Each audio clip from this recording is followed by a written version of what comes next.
Paramashivoham. Yes, now settle down and verify your power manifestation if you have not already done so.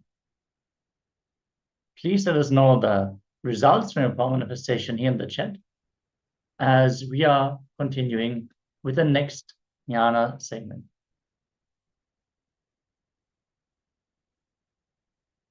How to create the space for your chosen reality. Everything is experienced by you as per the space you carry. Everything, your reality of God, reality of yourself, reality of society, and reality of the universe is experienced by you as per the space you carry. If you carry the space that you have many births, you will have many births. If you carry the space that you have only one birth, you will have only one birth. If you carry the space that you have soul, you will have soul. If you carry the space that you do not have soul, you will not have soul. If you carry the space you have soul, but you are yet to express all those powers, the same will happen to you. The universe is a huge wave of tathastu. So be it. So everything is as you create, as you organize, as you arrange. Put a little intelligence, time, and energy into creating the right space in you.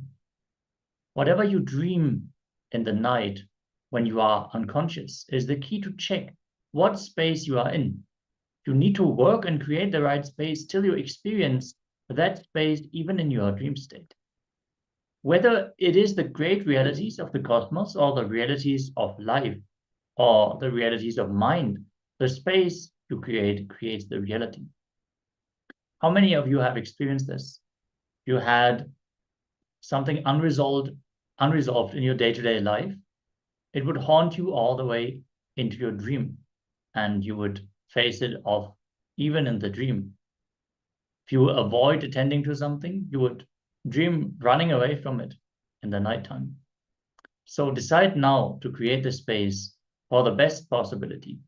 You have a soul and it can do anything you want. This is the best space. Create it. That will be your reality. The inner space you entertain becomes your reality. The inner space you entertain becomes your life. Your decision to create the space decides your life. If you create the space that sannyas is possible, it is possible. If you create the space, no, I cannot control my mind, sannyas is not possible, then sannyas is not possible. Create the best inner space. Just because you have not experienced consciousness a few times when you looked inside, don't think it is not there. You are consciousness, all-powerful, all-knowing. Before your mind brings the negative arguments and denies it, bring positive completions and encourage it. If your mind is the mirror of your reality. This is the greatest liberation you can receive. When you listen to the words that your mind is the mirror of your reality, you should feel, oh God, what a liberation. I can change it now. This is the greatest liberation. Now spend time with yourself. Complete all the negative patterns you are carrying. Drop them. Rebuild your mind, your inner space. You are consciousness. You are consciousness, all-powerful, all-knowing, always blissful. Satchit Ananda. Truth, consciousness, bliss. Each sannyas name, the Supreme Pontiff of Hinduism gives us, each spiritual name, the Supreme Pontiff of Hinduism gives us, is the space we are supposed to create within us. Spend your energy in building the space in you to remove all the obstacles you experience this truth inside you. If there is anyone of you interested to receive a spiritual name from the Supreme Pontiff of Hinduism, to turn around your life and receive your life's goal in the form of a name which will remind you and uplift you to the highest identity that you can have, you can send us a message here in the chat and we'll reach out to you and show you how you can manifest the spiritual name for yourself. Don't bring the past record to deny your highest possibility. When you failed in the past, you did not have the intelligence. You did not have the right space. That is why you failed. So the problem is with not having the right space, not with the truth. So now try with the right space. You will be successful. See, many times we feel down, we feel beaten up because we failed in the past, but we need to understand that the conditions under which we approached the situation, we didn't have what was needed at that time. That is the only reason. That doesn't mean we cannot manifest what is required to make it happen as we want. We just need to gain the intelligence and change our space to the space of possibility. It is your inner space which creates your life, your reality. It is what you think of you and others that creates your reality. It is up to you to allow this reality to function in your life. Take over your life, create the space. You will see that the world responds responsibly and with responsibility. Your inner space is too powerful. You can just make anything happen. Create the space that you are going to win. You are winning in everything that is happening in your life. Create the space that you are doing it. You are winning. You will see the world respond to you. Create the space that you are consciousness. Simply, all the consciousness of all the people will be connected to you. And it expresses itself. How many of you have experienced this? You took the decision to make some change in your life, some empowerment you experience, and immediately the reaction, the way people approach you changes, and they pinpoint exactly what you are working on, even without you even mentioning it. Please share in the chat what kind of experiences you have with that, the manifestation of your own reality. Only if you have some inauthenticity, you will feel you are different from others. If you are completely authentic, you will understand that the consciousness of you and all the people is one and the same. You have to create the right space. You can win in any dimension of your life, whether it is physical health, mental health, confidence, social problems, family problems, any problem in life. Just create the right understanding and the right space. Just like that, you will win. It is so unfortunate that we continue to enjoy and cherish self-destructive thoughts, sometimes unconsciously, without even knowing, sometimes consciously knowing it. It is time we create a highly positive inner space with possibility. You can create the inner space. You can live in that inner space. You can experience that same space in the outer world. Everywhere you can make what you want as reality. Experiment with this truth, with sincerity and authenticity. This will become reality in your life. It is very important that you create the right inner space for enlightenment, for fulfillment. Today and tomorrow, take this as your responsibility. Let us now listen about how to create the right space for our chosen reality from the Supreme Pontiff of Hinduism.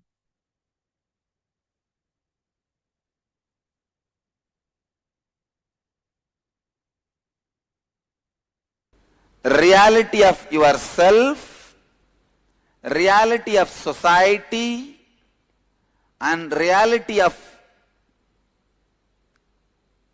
universe, everything is experienced by you as per the space you carry.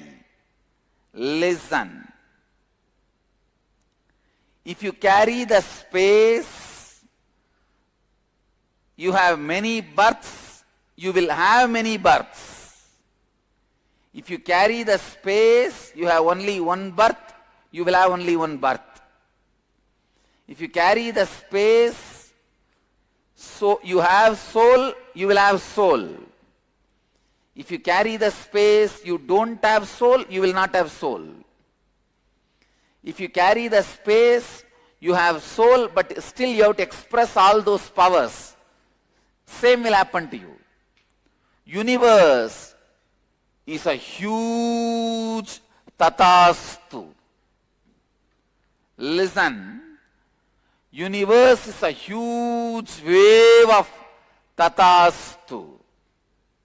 So be it. So everything you coin, you create, you organize, you arrange. Listen, ध्यान से सुनिए. भगवान की वास्तविकता, समाज की वास्तविकता एवं पूरे ब्रह्मांड की वास्तविकता, हर चीज जो आप अनुभव करते हैं उसकी वास्तविकता वह आपके अंतर जागा पर आधारित है. That is why I am telling you, put little intelligence, time and energy in creating right space in you. Literally, whatever you dream in the night when you are unconscious is the method to check what space you are in.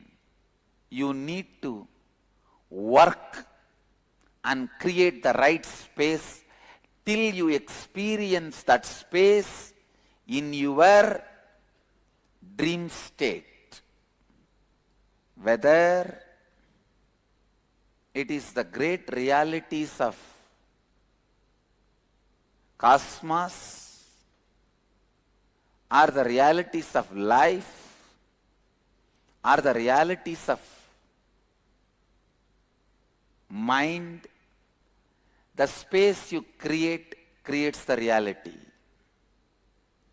That is why there is no such thing as ultimate truth. Whether Shankara is true or Ramanuja is true, Madhva is true, Buddha is true, you only have to decide. They can't decide. All these masters are true ultimately because they tried their best to explain to the disciples who were sitting in front of them. So it was dependent, the level of the truth they expressed is dependent on the disciples who were listening or sitting without listening. जो आपके सपने में आप अनुभव करते हैं वह आपकी भीतर छिपी आंतरिक जागा का प्रतिबिंब है, आंतरिक जगह का प्रतिबिंब है.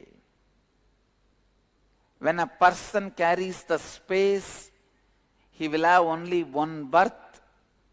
He will have only one birth. If a person carries the space, he will have many birth. He will have many birth. When a person carries a space, he has a soul. He is yet to realize the soul. He will be experiencing same. That is why I tell you, decide now to create the space for the best possibility. You have the soul, it can do anything you want. This is the best space. Create it. That will be your reality.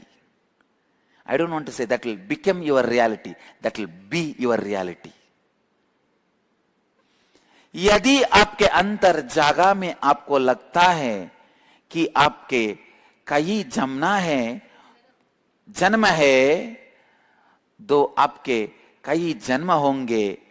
यदि आपके अंदर जागा में आपको लगता है कि आपका एक ही जन्म है, तो आपका एक जन्म होगा. यदि आपके अंतर जागा में आपको लगता है कि आपकी आत्मा है, तो आपकी आत्मा है. यदि आपके अंदर जागा में आपको लगता है कि आपकी आत्मा नहीं है, तो आपकी आत्मा नहीं है. पूरा ब्रह्मांड तथास्तु का एक विशाल लहर है. पूरा ब्रह्मांड तथास्तु का एक विशाल लहर है. इसीलिए मैं कहता हूं, आपके जीवन की हर चीज का निर्माण आप ही करते हैं. अपने भीतर सही अंतर जागा का निर्माण कीजिए. यही जीवन का सत्य है. The inner space you entertain becomes your reality.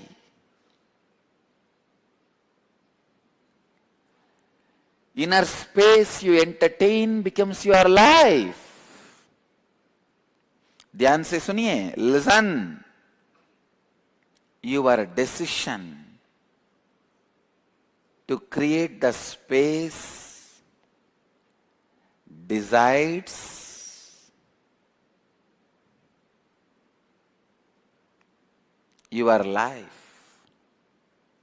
If you create the space, sannyas is possible, it is possible. If you create the space, no, I cannot control my mind, I cannot control my lust, sannyas is not possible, then sannyas is not possible. When Ramakrishna says sannyas is possible and brahmacharya is the best lifestyle, is true. When Osho says sannyas is not possible, celibacy is impossible, is true. If you ask me, what is this, Swamiji, how can both be true? I'll say both are true, because the space you create creates the reality. If you have a strong feeling connection with Ramakrishna and feel Ramakrishna is true in your space, Ramakrishna will become true. If you create the strong space, Osho is true in your inner space, you will make Osho as true. In everything about your life, the inner space you create, don't think never train crosses the track. Just because you have not experienced consciousness few times, when you looked inside, don't think it is not there. Create the best inner space, I tell you from my experience. You are the consciousness, all powerful, all knowing.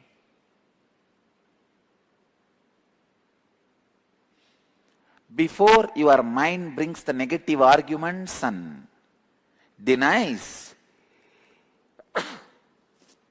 bring positive completions and encourage. Listen to the truth. अगर आपको लगता है कि आप सुंदर है, तो आप में प्रस्तुत कोई भी कुरूपता सुंदर हो जाएगी. अगर आपको लगता है कि आप विकृत है, तो आप में प्रस्तुत कोई भी सुंदरता विकृत बन जाता है. आपका मन ही आपकी वास्तविकता का दर्पण है. Your mind is mirror of your reality.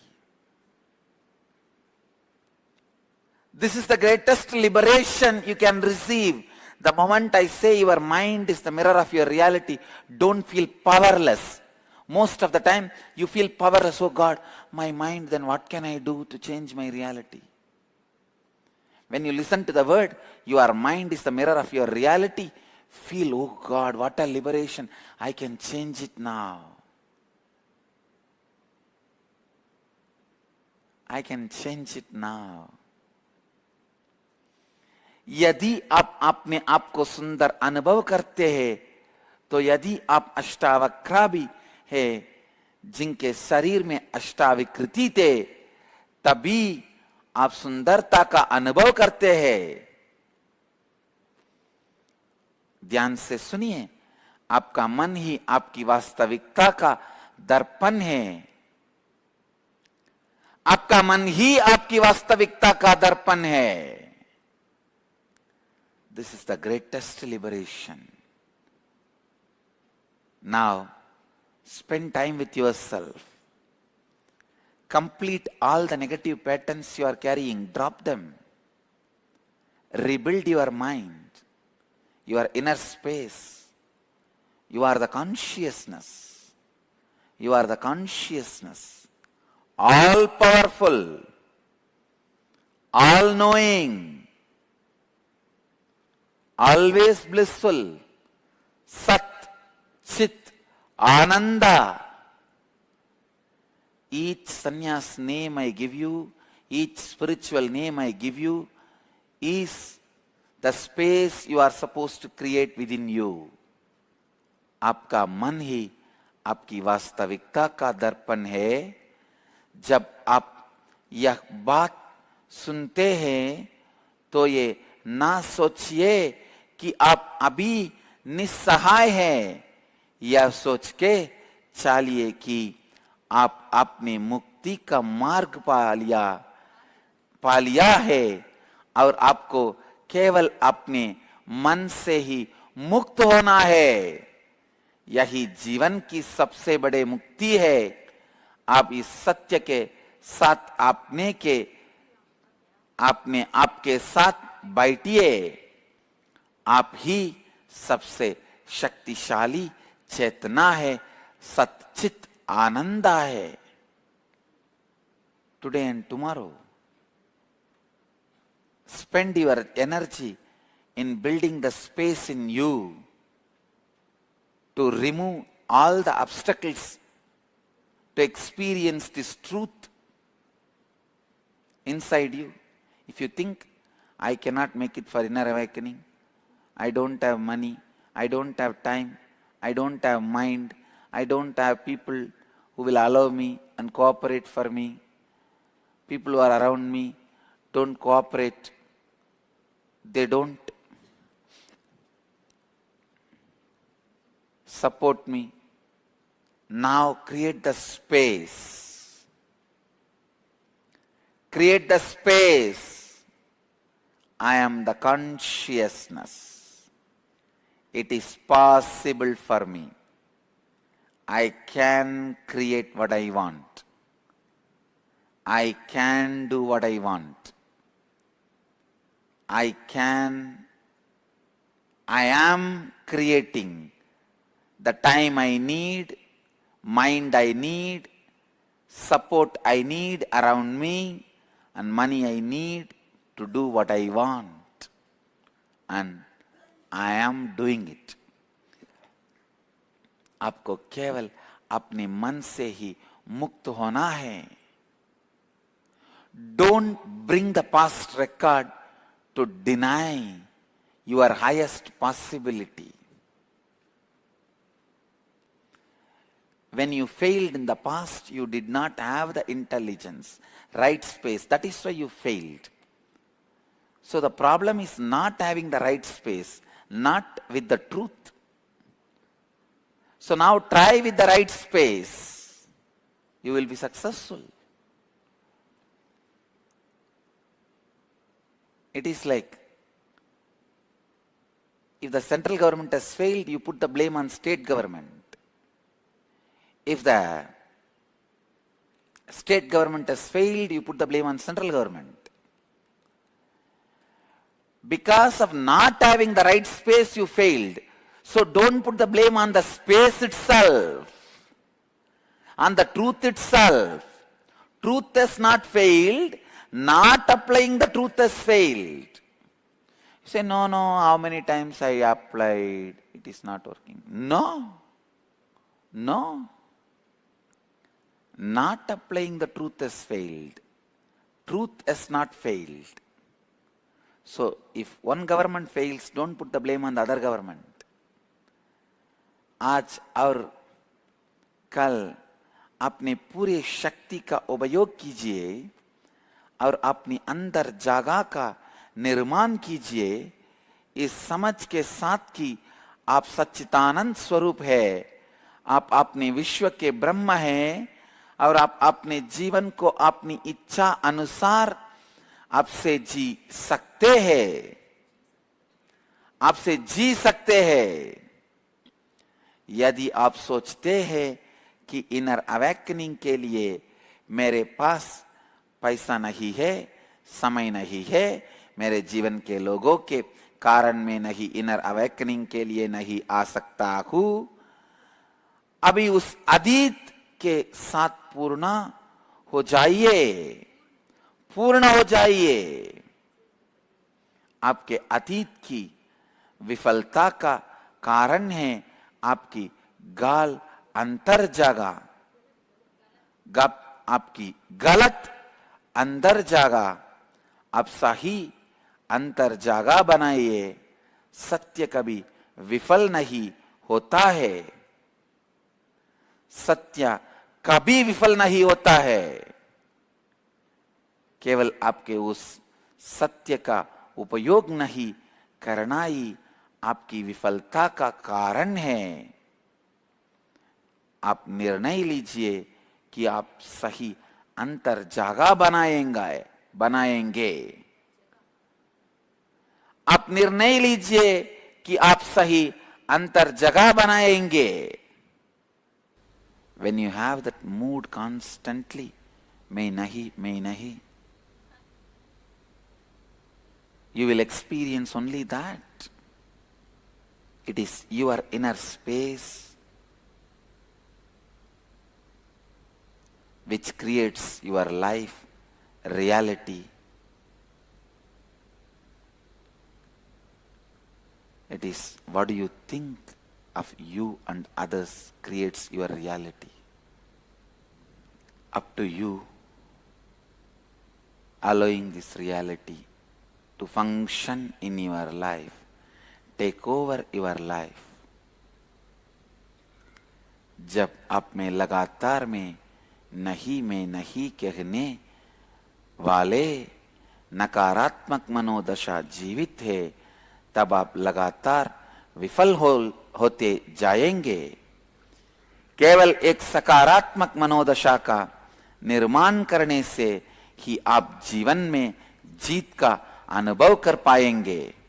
आपके अंदर जागा ही आपके जीवन का निर्माण करता है, आपके सत्य का निर्माण करता है। जो आपने आपके बारे में एवं दूसरों के बारे में सोचते हैं, वही आपके जीवन का निर्माण करता है, आपके सत्य का निर्माण करता है। Create the space. You will see the world responds with responsibility and responsibly. Your inner space is so powerful. You can just make anything happen. केवल जब आप सही अंतर जागा का सृजन करते हैं, पूरा विश्व उत्तरदायित्व के साथ आपके प्रति प्रतिक्रिया व्यक्त करेगी। केवल जब आप सही अंतर जागा का सृजन करते हैं, पूरा विश्व उत्तरदायित्व के साथ आपके प्रति प्रतिक्रिया व्यक्त करेगा। सही अंतर जागा बनाइए, आप देखेंगे कि पूरा विश्व, पूरा ब्रह्मांड इसकी प्रतिक्रिया रूप उत्तरदायित्व दिखाता है। Create the space. You are going to win. You are winning in everything happening in your life. Create the space. You are doing it. You are winning. You will just see world responds to you. Create the space. You are the consciousness. Simply, all the consciousness of all the people is connected to you and it expresses itself. Only if you have some inauthenticity, you will feel you are different from others. If you are completely authentic, you will understand all the consciousness of all the people and you are one and the same. जब आप सही अंतर जागा का सृजन करते हैं, आप अनुभव करने लगेंगे कि आप जीवन के हर पहलू में जीत रहे हैं। केवल एक सही अंतर जागा से ही आप जीवन के हर पहलू जीत पाएंगे, you have to create the right space. You can win in any dimension of your life, whether it is health, whether it is mental health, confidence, social problems, family problems, any problem in the life. Create the right understanding and right space. Just like that you will win. It is so unfortunate. It is so unfortunate. We continue to enjoy and cherish self-destructive thoughts, sometimes unconsciously without even knowing, sometimes consciously knowing. It is time we create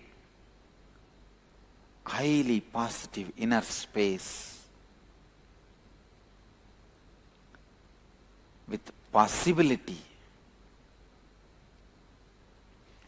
यह घोषणा कीजिए कि आप प्रत्यगात्म चैतन्य है। आप देखेंगे कि सभी लोगों की चेतना आपसे जुड़ी हुई है और आपके द्वारा व्यक्त करती है।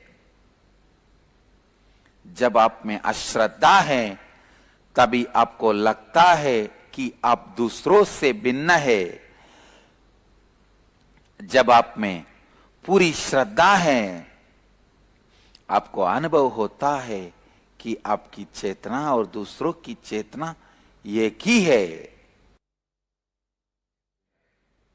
एक सही अंतर्जागा से ही आप जीवन के हर पहलू जीत पाएंगे, चाहे वो आपका स्वास्थ्य संबंधी समस्या हो या आपके धन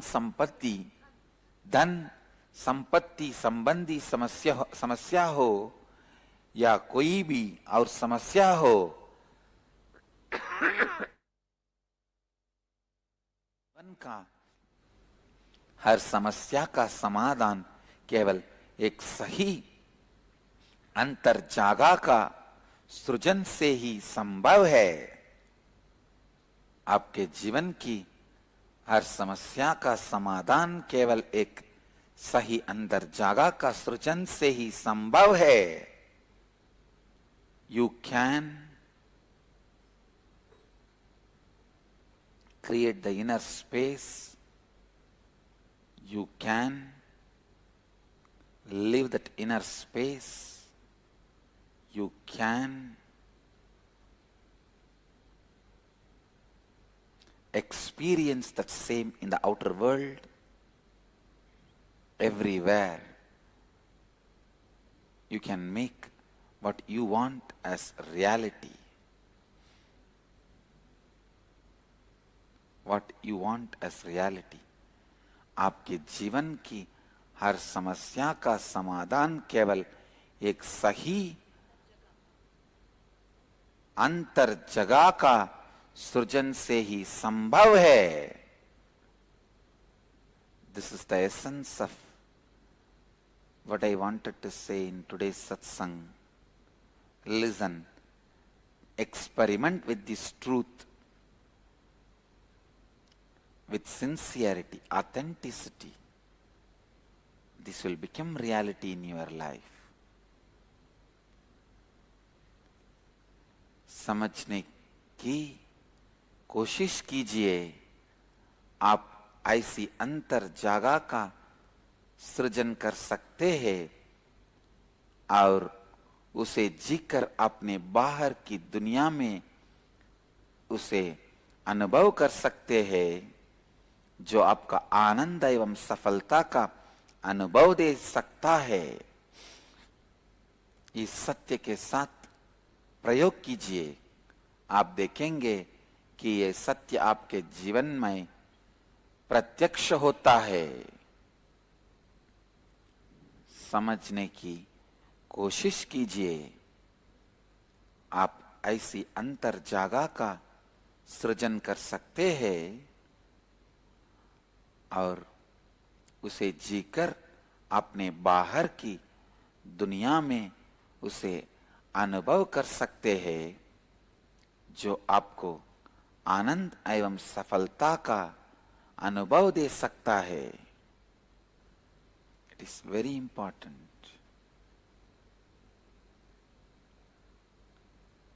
You create the right inner space and you create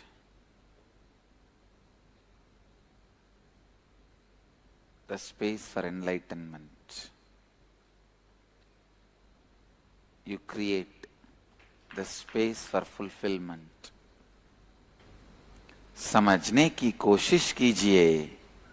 आप ऐसी अंदर जागा का सृजन कर सकते हैं और उसे जीकर अपने बाहर की दुनिया में उसे अनुभव कर सकते हैं, जो आपको आनंद एवं सफलता का अनुभव दे सकता है।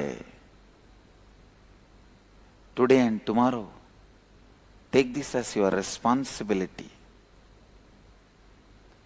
ये अति आवश्यक है कि आप सही अंतर जागा बनाइए, जीवन मुक्ति की अंतर जागा बनाइए, परिपूर्णता का अंतर जागा बनाइए। ये अति आवश्यक है कि आप सही अंतर जागा बनाइए, जीवन मुक्ति की अंतर जागा बनाइए, परिपूर्णता का अंतर जागा बनाइए। Sit with yourself, complete with all the negative patterns.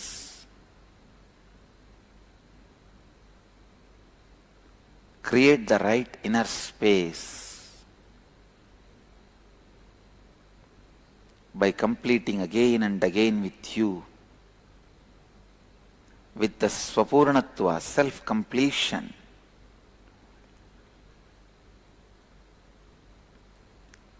Create the right space, right mood, right experience.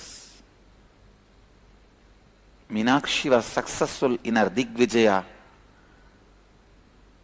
which we are celebrating today, because of right space. Otherwise the army she had is such a small army, but she is able to conquer the directions. Indra, Agni, Yama, Nairuti, Varuna, Vayu, Kubera, Ishana, Atala, Sutala, Talatala, Batala, Bur, Buva, Suva, Tapa, Jana, Satya, Lokas, Vaikuntaloka, then enters even Kailasa, where nobody is trained for fighting, a space of enlightenment. She is able to enter into the space of enlightenment itself by winning, by conquering. It is literally like through war she achieved enlightenment. And she demands enlightenment through war.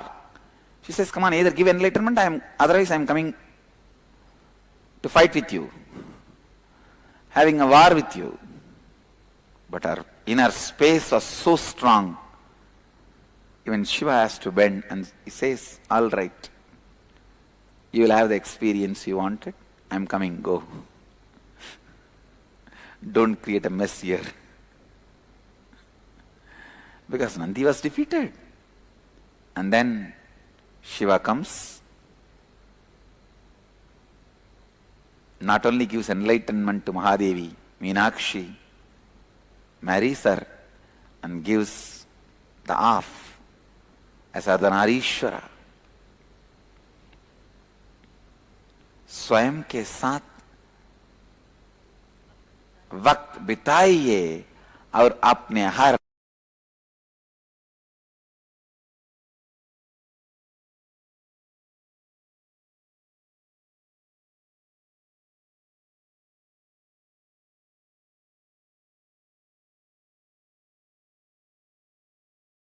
These three main statements is the key ingredient recipe for success. And now we learned about Kundalini Shakti as well. We are going to be entering into a very quick and a very powerful Kriya to awaken the Kundalini Shakti. Please listen carefully. What we are going to be learning, what we listened to in this session, we have all listened about the Kundalini Shakti. Now, we have a very powerful Kriya that will help you awaken the Kundalini Shakti inside of you, and this will prepare you very, very beautiful for that. I request the participants to please follow along.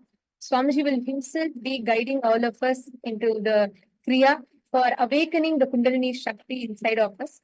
And I want to request all the participants to sincerely sit and do this Kriya. This Kriya will actually immediately, as you do the Kriya, you will experience the impact almost immediately. You will see how the Kundalini Shakti gets awakened inside of you. This is a very powerful Kriya. It is along with Swamiji, you will be doing it. Swamiji will himself be guiding all of us now. So I request all of you to please settle down. Let's enter into this very powerful Kriya for Kundalini Shakti.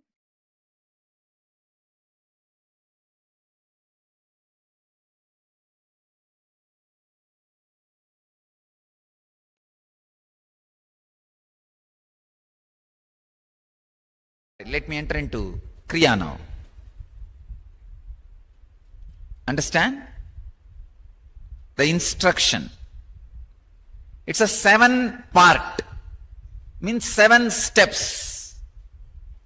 The first step is Nadi Sodhana. Inhaling through one nostril, blocking it, and exhaling through the other nostril. And inhaling, exhaling. Just inhaling and exhaling. Once if you inhale and exhale, inhale and exhale, means, let me define very clearly. For example, use the right thumb to close the right nostril. Inhale through left and close the left nostril and exhale through right. And again inhale through right and exhale through left. This one full cycle means inhaling, exhaling. This is called as one cycle. Like this 11 cycle, there are some misunderstanding. Once if you inhale and exhale, some people consider that as a one cycle. Now I wanted to change, update. If you inhale and exhale and inhale and exhale, means through both nostrils you should have inhaled once and exhaled once. That is what is one cycle. Like this, do 11 cycle. First, Nadi Sodhana. Second step, please understand. Second step is Bastrika. Pulling your lower abdomen in and up.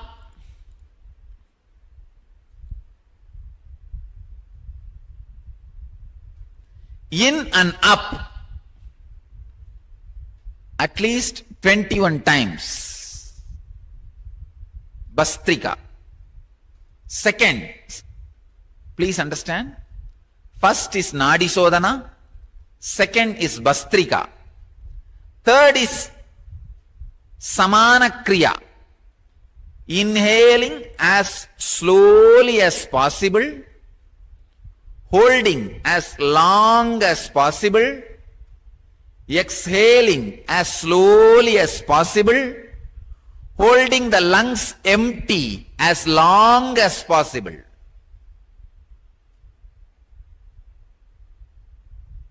Understand? Inhaling as slowly as possible, holding as long as possible, exhaling as slowly as possible, holding the lungs empty as long as possible. Doing this 21 times. This is Samana Kriya.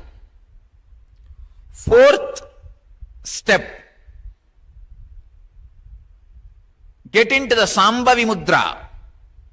Some books are saying this as a Sanmukhi Mudra. Don't bother about the name.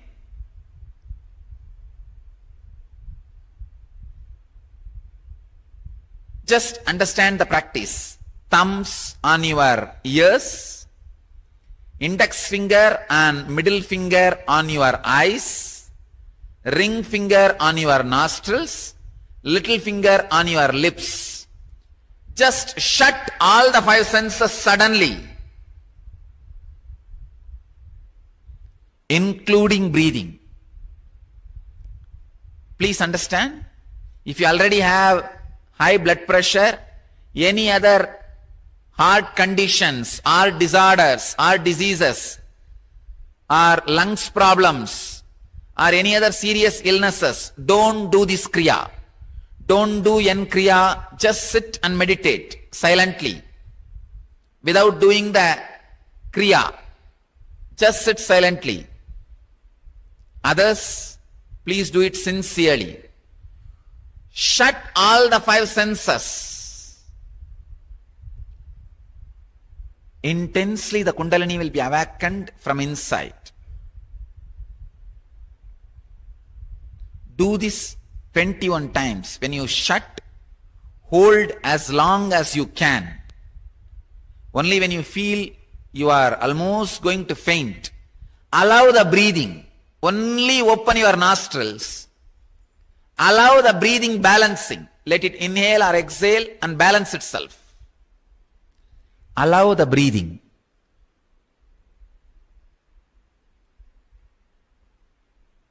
Third, very important thing.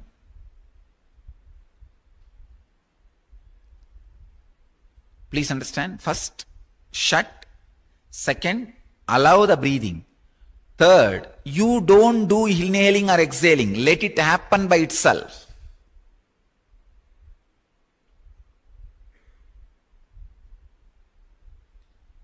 This is the fourth part, the main kriya.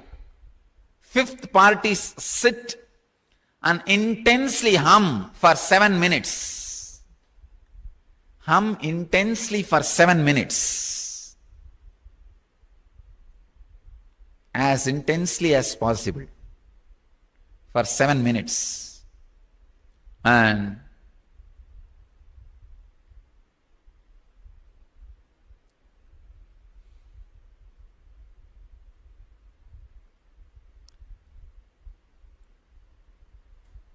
sixth part, turn towards the direction of the Biddi banyan tree, Kalpavriksha, and stand on your knees, feel intensely connected to Master's energy, and fill yourself by raising the hand towards the sky.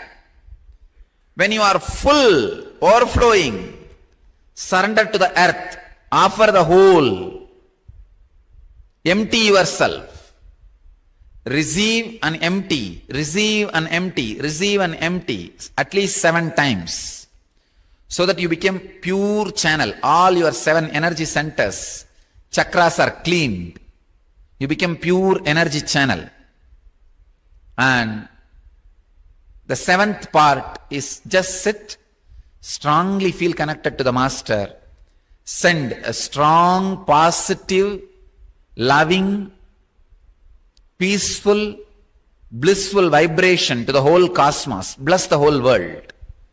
Let everything be auspicious in your life and the whole cosmos. Support life.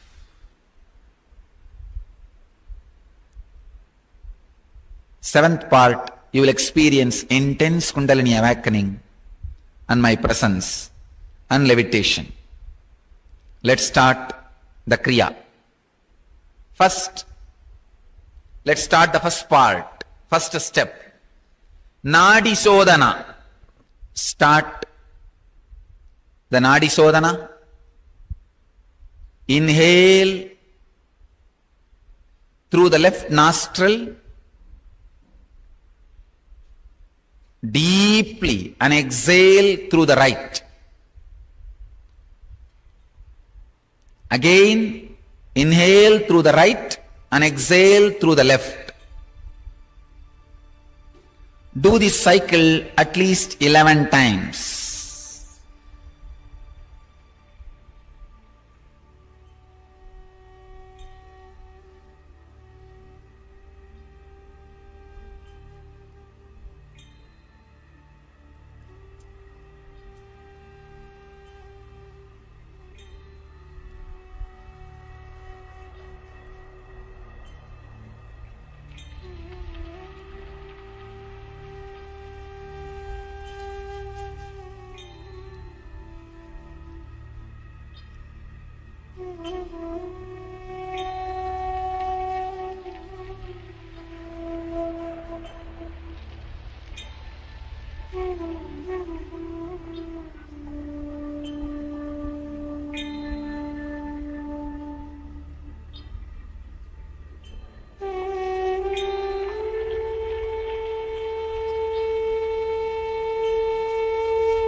Bastrika. Pull your lower abdomen in and up, not the shoulders, just the lower abdomen, in and up at least 21 times.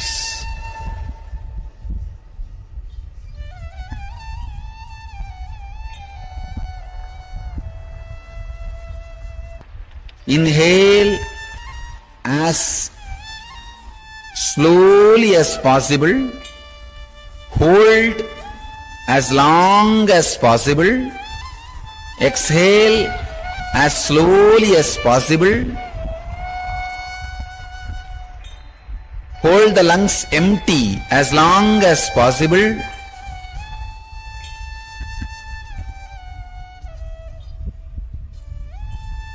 Do the same 21 times.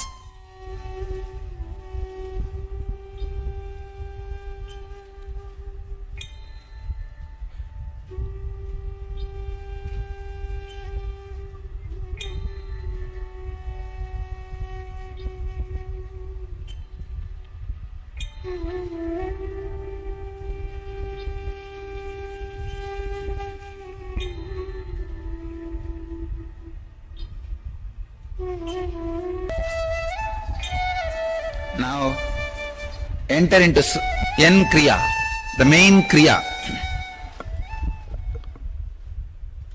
Your thumbs on your ears, index finger and middle finger on the eyes, ring finger on the nostrils, little finger on the lips. Lock all the senses, including breathing. Hold as long as you can.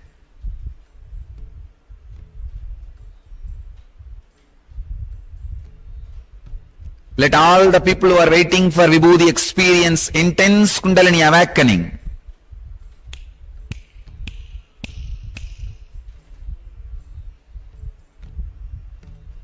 The teleporting is happening. The Vibhuti is happening in your hand.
When you feel you can't hold anymore, only relax the nostrils.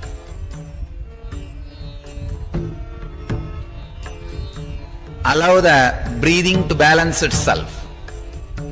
Then again close it.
it at least 21 times.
Do it at least 21 times.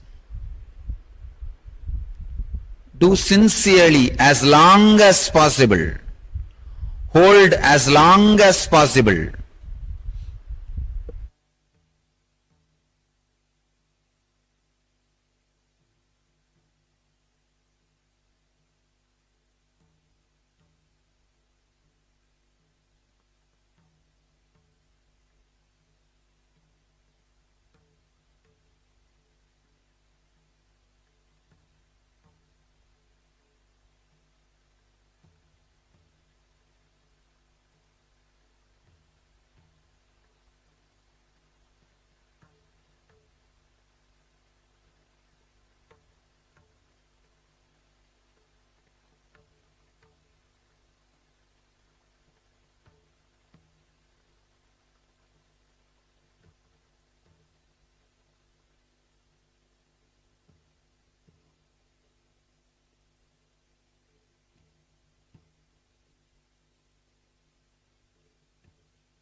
turn towards the Biddi Banyan tree Kalpavriksha.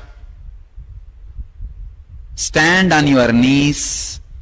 Raise your hands towards the sky. Feel intensely connected to the Master's energy. Receive Master from the sky. Fill yourself.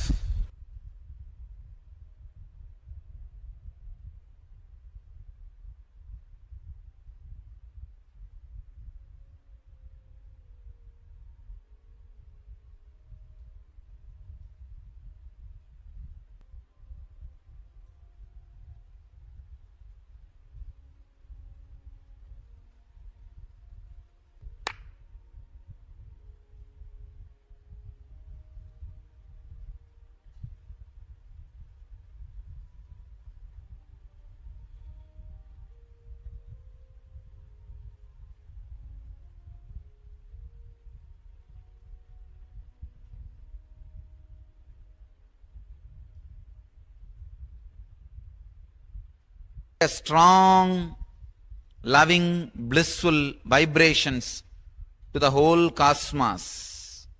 Close your eyes.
all, let you all achieve, experience, live, express, radiate, and share the eternal bliss.